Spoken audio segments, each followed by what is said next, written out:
Bishop, riding shotgun as always, and he's got the list. It's right here. It's a good list. And we're gonna kick it off talking about another in-store. We had a drop, impromptu drop Reunion, sighting whatever at Cactus on Saturday for Bob Rogeria's book. It was fun, man. The band was great. Good turnout. The Mighty Orc and friends. Yeah, enjoyed it. So we heard songs with cowbell in it 2 in a row. Mississippi Queen and was it BTO song? What was it? I don't remember, but there was cowbell. There was cowbell. Cowbell was had. Some people say more cowbell.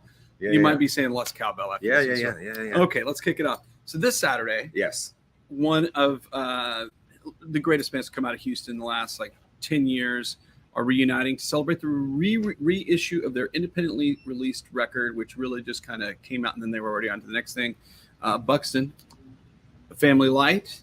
They have so I had several of these band members have worked for us at the store, and they took so much grief from me over they committed the ultimate crime that a graphic designer of album covers can commit. What? The original album art didn't have their name on it, so people would be standing right next to it in the bin on purpose, or they were like, "Oh yeah, it's too cool, artsy, it was very moody." Yes, so people would be standing right next to the record. It's like, do you guys have that Buxton record? It's right there.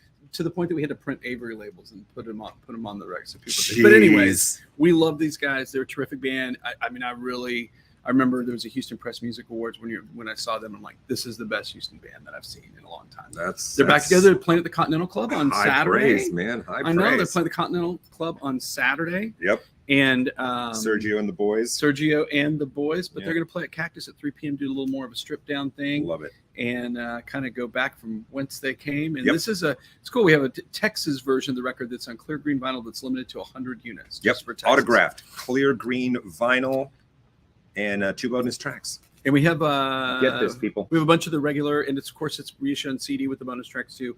And we have plenty of the regular vinyl. You can meet them at the store, get a copy signed, but come out and support these guys. It's great that they're back for everything you get. And the standard version is and their names on the cover of the album, so you know who it is. You can find it. That's an added bonus. You can find it. You'd be surprised. Or here's what other bands do. Yeah, they put their name down here, so when it's in the bin, you can't see who it is. Don't do that, people. Come on, don't do that. You never see it in the bookstores. They never do that in bookstores, but they do it in record stores. Oh God. All right, let me get back on point here with I'm excited the about brand this new album from Baroness called Stone. John Baisley and company are back with this is their 7th album, the first in 4 years. They released a record in 2019 right before kind of the pandemic, and then they regrouped and they did this record during the pandemic when everybody made sure that it was safe and they worked together. And this is cool. They did as an experiment. They mixed. You record everything and you wait to the end to mix it, master it. Yeah. Not master, but you mix it at the end to make sure everything sounds consistent. They did track by track. They'd finish a track, mix it, finish a track, mix it. Interesting. And it's got a really kind of different sound to it because of that. He wanted to devote whatever he was feeling at that time to that song. Yeah. Of course, John Baisley, if you don't know, he's an insane graphic artist. Yeah, this is his work, guys. And it's funny because when Baroness first started catching on, all of a sudden I started noticing other bands I'm like, that artwork on your album looks like the Baroness album. So he was actually quite in demand to do work for other for other artists. He's done tons and for tons other of work. bands, but he's very unique style, very kind of like a, I don't know, pencil, ink, and then watercolor kind of a thing. And I'm going to make a connection to Houston here. If anybody that saw the Foy Gray exhibit at the Manila at the Art Institute, I didn't see it. He's a guy from 60 years ago that really kind of started this. Really? You can't believe they give you a magnifying glass when you'd walk in the door so you can see. Is it still there? No, it closed. Oh man, I would have loved to have seen that. But this is, John Baisley still. Yeah, great band, man. Terrific band. Great new record from them. Check it out. And very heavy, but very, very artful and very tuneful. And we did it. Yeah, I would say too. Not so because you look at the cover, you're like, oh, this is too heavy. It's I'm just not going to be into it. Nope. Slam. Yeah. Another anticipated record, the brand new Shakey Graves record, Movie of the Week.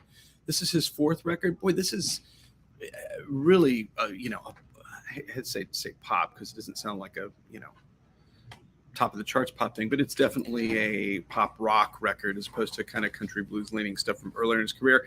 He's got a huge hit right now with one of my favorite new artists, Sierra Farrell, a song called Ready or Not. Great tune. Nice. This record's doing really, really well. And, good.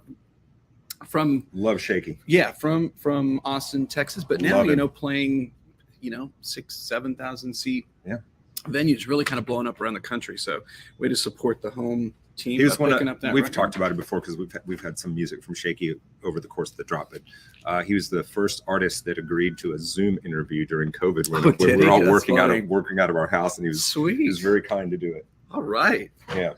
Next up is Flay Mono, and this is really an interesting record. It's been a minute on some Flay, right? It has, and for an artist that is really kind of just a straight in the middle, like pop, leaning into alternative, hip hop, and indie music, and kind of lo-fi. This record is kind of a heavy record because she just endured.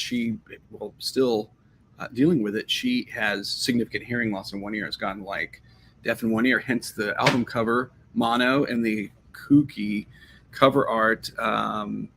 She's always kind of experimental. I think fans expect that of her, but this record is talking about some serious. Does this mean stuff. Something? Coke bottle pressing?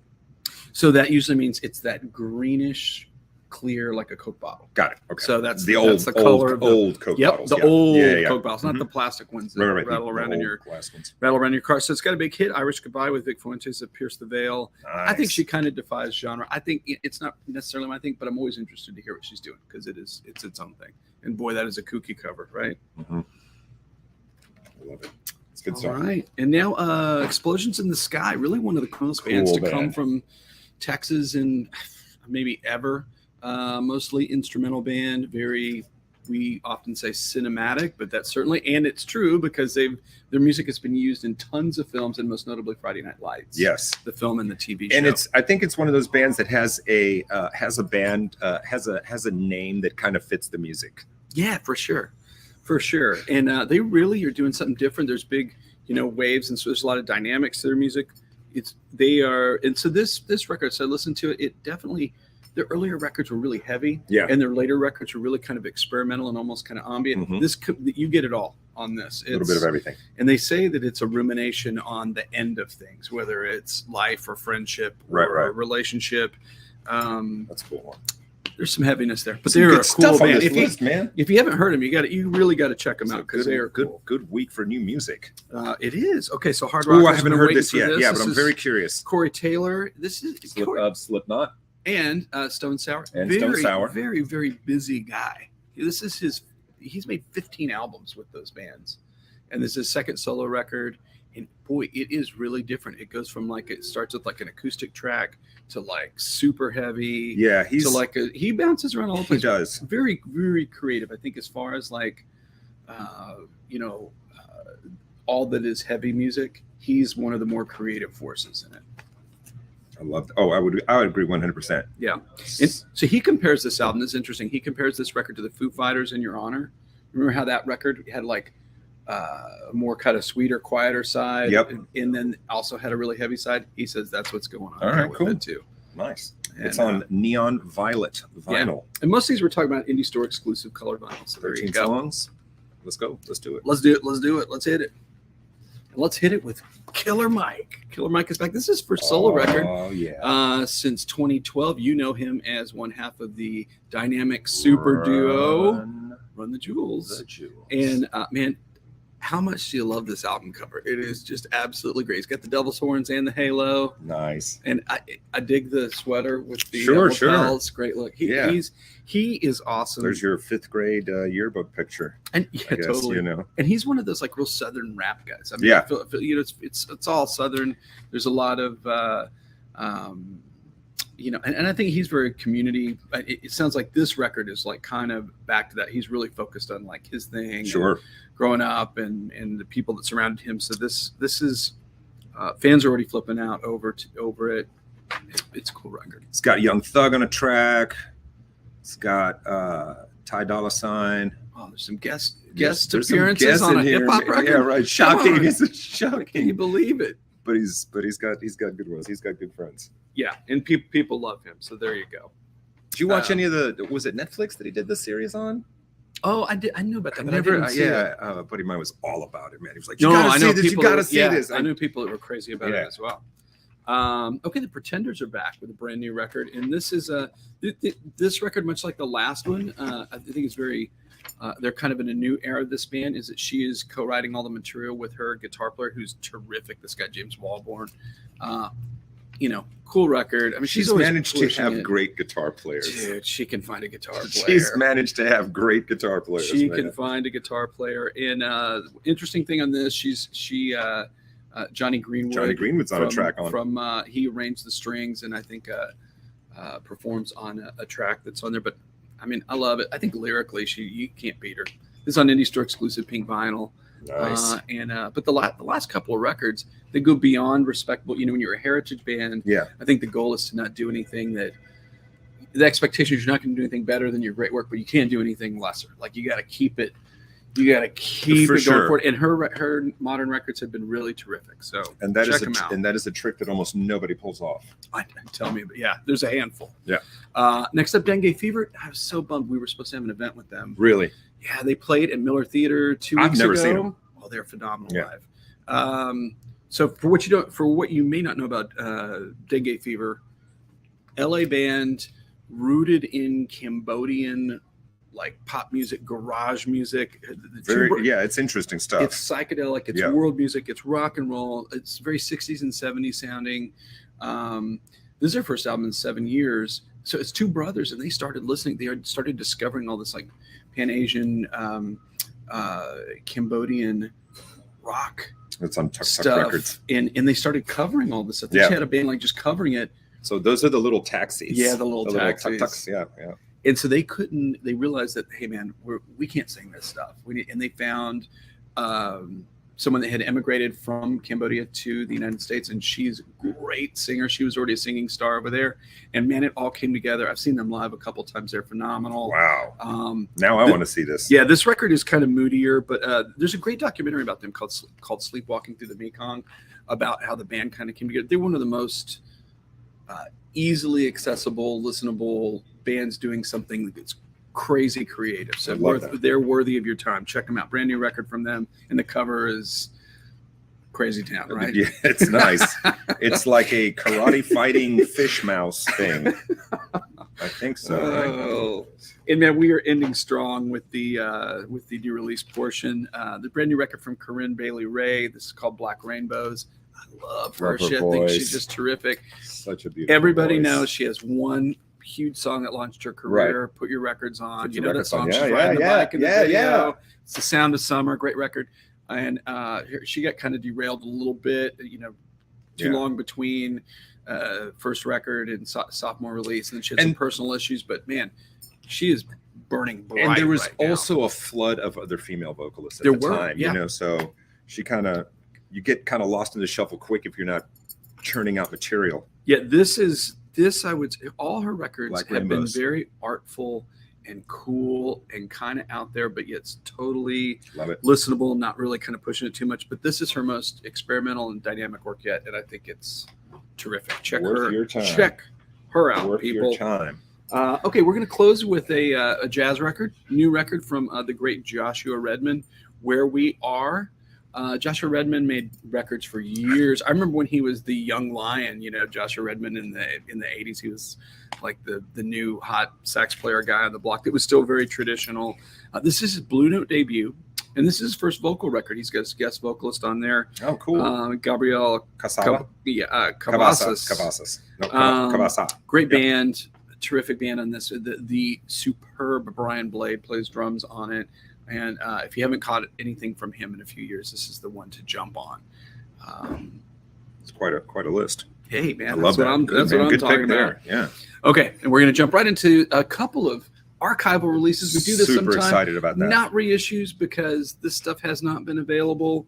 We're going to kick it off with the big one, and this is on CD too because predominantly classic rock fans are CD guys. But this is the Jeff Beck, Tim Bogert, and Carmine Appice box set. This is live in Japan and in in London. This is 1973, 1974. There were single editions.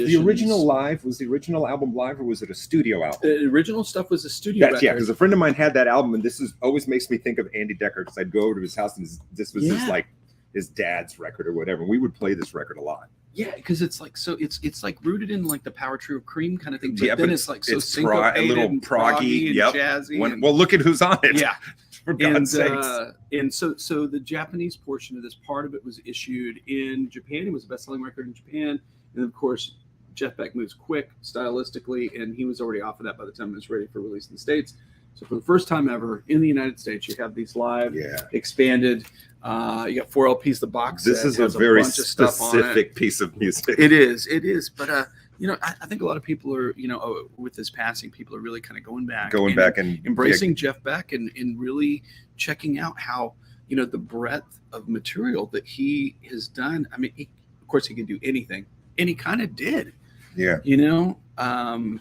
And when but you nailed it. I mean, he did not stay. He was an artist that did not rest on his laurels. No, like, from working Yardbirds, Rod Stewart, every incarnation, he didn't like, I don't know. And then had huge hit records with, Beckola and Wired and Blow by Blow, and followed those records with something totally different. Like, oh, you like that? That sold a lot? Yeah. Okay, I'm going to do this other thing. I remember going and buying, what was it? Jeff Beck's, was it Guitar Shop? Yeah. Where the cars jacked up. Yeah, that's I got that one on cassette. I remember going to buy it. Because his other big passion? Hot rods. Yeah, he likes to wrench on cars. Okay, so this came out a couple of weeks ago, and this is when you know something's hot. Record company didn't make enough of it, so we didn't feature it in the drop because everybody sold out of it everywhere. Jeez. But it's back in stock. This is Rumors Live. This is a 2 LP, 2 CD set from the peak. This is from 1977. This is the Lindsay Stevie lineup of Fleetwood Mac, full show with them doing. That was the moment. Rumors in its entirety, along with a bunch of other tracks, and man, it is really terrific. It is really good. Fans been, and it's like, where's this thing been? I will also say this. We'll let you draw your own conclusions on that. Some of the songs, they seem to play a little fast. I don't know why that could be. Tempo's a bit quick. Jeez. Woo. God. Yeah. All right. So those are our 2 archival releases. Both if you're a classic rock fan, those are there for you. And I like this picture in the back. It's fantastic. They're partying. That is a party right there. They even got the bottle of like Dom in the corner. Yeah, this is. If you had to guess, what time of day is this or night that this photo was taken? It doesn't matter. Who knows, right? Yeah, it could be. It's like, guys, we need to take the photo. I'm driving to work. She seems very awake though, right there. So I mean, I don't know. Yeah, we may never. If anyone knows, hit us in the comments. Yeah, there you are. We only have one reissue because we want to talk about it for a bit. This is what a monster the album. Who's 1971 Meisterwerk. Who's next? And Pete Townshend has been very, very, very involved with this because, for those that you don't know, the Who released a bunch of double albums right in a row, beginning with Tommy, and then they did Quadrophenia, and then the record company's like, can we not have a double this time around? And so this came out of a concept album called Lifehouse, which he's kind of screwed it all back together as what is original. So in this, you get a big live show. You get the original album remastered in the highest quality remastering, where there's probably some technological notes. But this has this LP. It's available in 5 formats: single disc, 2 disc that has a bunch of demos and outtakes that are terrific. Or, you ready for this? Go. The 12 CD expanded version. And having read a lot about this record because they're my band. Right. The thing that you might not know about this record is that everybody knows, rock class is like one of the top 10 like rockers. You got to own this record. Yeah. Pretty much everything that was great that Pete did after that was pulled out of this project. Even like Who Are You came out of this, like songs that he was writing. He was just 10, 15 years later were pulled off of that project. Writing like crazy. So check it out. Good time to reevaluate that record. A couple of jazz reissues let's talk about. Both on Blue Note. We have to have it. All analog mastering. This music has not seen a computer since they pulled the masters off the shelves redone by the great Ken Gray, who probably has the best job in all of her music. Oh, I just prep classic jazz records for release and, just make sure they sound good. Yeah. First up is an undeniable classic. This is the Horace Silver quintet and trio. This is Blowing the Blues Away. Amazing personnel on this. This is like one of the biggest, big Blue Note records. This is a from 1959. This is a hard bop standard. That's an era that, let me just say, it really swings. Yeah, it's a swinging record. This is a great, like, fast jazz. I love this record. It's really a lot of fun. Great to listen to at the store. People kind of move around quicker when you put that on. But in the cover is like fantastic. It really is. So that's another guy that painted like his masterpiece like 5 times. But this is one of his great records. One to check out. Love it. Especially if if you're looking to, because people tend to listen to a lot of standards and a lot of slow stuff. If you're looking to like really pick up the tempo, this is a great record for it. Love this. So cool. Yeah. All right. Now I love to have a story with a record. Everybody knows Jimmy Smith, master of the B3, of course, amazing musician, and this is one of his. This is a 1960 record. This is one of his great records called Midnight Special. Look at him hanging off the train there, like he's just, Don't do this, boys and girls. Don't do it. It's just hoboing from town to town. I did not know this. One of my other all-time favorite records by him is this record that was reissued a couple months ago. I think we even talked about it back at the Chicken Shack. Look at these 2 covers. What you need to know about this? Check this out, dude. Shot on the same day. He recorded both albums at the same session. Wow. And these are 2 like icons of soulful jazz with the B3. They just did those 2 records in the same day. Just keep it rolling. Yeah, just keep it rolling. Got a few more songs. Hey man, when you're hot, you keep it rolling, right? Yeah, just keep it. Yeah, so you're looking for some cool, vibey music for the weekend. This is a good way to do it. Pick. All right, and you get the jazz education that you get on the drop. You would have to like take a course at Rice or USC or NYU to get the same kind of stuff, and it would cost you a lot of money. Or just come hang out here. Customers just hang around the jazz section, strike up a conversation. You're going to learn. Come hang out here for a little bit. RSD Essentials. We talk about these. These are records that sometimes they do special pressings of stuff. Sometimes they make stuff available again. It hasn't been available. All at your favorite independent local record stores. Go ahead. Go. And this is the RSD Essential pressing of Leon Bridges' Good Thing, the second record. Yeah. And I love it when Leon Bridges takes a break from fashion weeks all around the world to record some music for us. No doubt, right? And he is a stylish young man. And his management. He's a good-looking dude. Did you remember when he went to the Grammys? And he had that cowboy suit with all the Texas stuff on it? Yes. Nobody else could get away. He's killing it. This guy's really interesting to me because if there's one artist that I still haven't figured out why he's not much bigger right now, I don't know. I don't know if it's going to be like that one, or he's not interested in making some crossover pop song or something. I think it's less about that. I think that the records that Sony, because he's on Sony Music, they're notorious for kind of taking the edge off of things and making things a little slicker. I think he is making really accessible records, and maybe that is the problem. It's not being put out there the right way. He's maybe not edgy enough. They're not marketing it the right way. Here's some. This guy's so ridiculous. He's so great. He's super so talented. Good. See him live. He's you're just blown away. He won the Grammy for track from that. So second album, check that out. And then this has not been available for some time. I don't know why. This is the breakthrough album from this band. This is our RSD Essential. What color was he? Leon? Was it gold? Hang on. Yeah, Leon is on bonus track. Yellow vinyl. This is a yellow vinyl. Well, this one is sea glass blue. Of course, do not confuse that with Coke bottle. Blue. Not at all. Forget about it. No. Wait a minute. It's embossed. It's embossed and it's metallic embossed. Stop it. Oh, it's like it's a twofer. Everything's coming up drop today. This is just made. This is Emotionalism by the Abbott Brothers. This is their breakthrough. If you don't know this band, go get this. And this is the record. People love this record. It's from 2007. Many people still think it is their best wildly talented. I kind of think that too. The song "Will You Return" is kind of the hit. It's been it's been a bunch of movies and stuff, but this is the record by these guys. Yeah. They had bigger tracks after it, but this is, I think, top to bottom. The first time I heard him, I was given a sampler. I can't remember where we were. South by Southwest maybe one year, and they used to give out those sample CDs that had all these bands on it, and I think it had Kick Drum Hard on it. Was that? Oh, that song is awesome, and that's on the record right after this. Yeah, and I was like, who? What? So, and that record was produced by Rick Ruben, and Rick Ruben got into them based on this record. Okay, like, I want to work with these guys, and that's how that's not a bad thing when Rick calls you. Not terrible at all. Not terrible at all. Not terrible at all. Is it time for the Vinyl Vault? It's time for the Vinyl Vault. It's time for the Vinyl Vault. Kudos to my man here, because it was my turn and I forgot the Vinyl Vault altogether because I'm an idiot. So of course, Quin does not disappoint. I work in a place where it's the Vinyl Vault. It is the Vinyl Vault.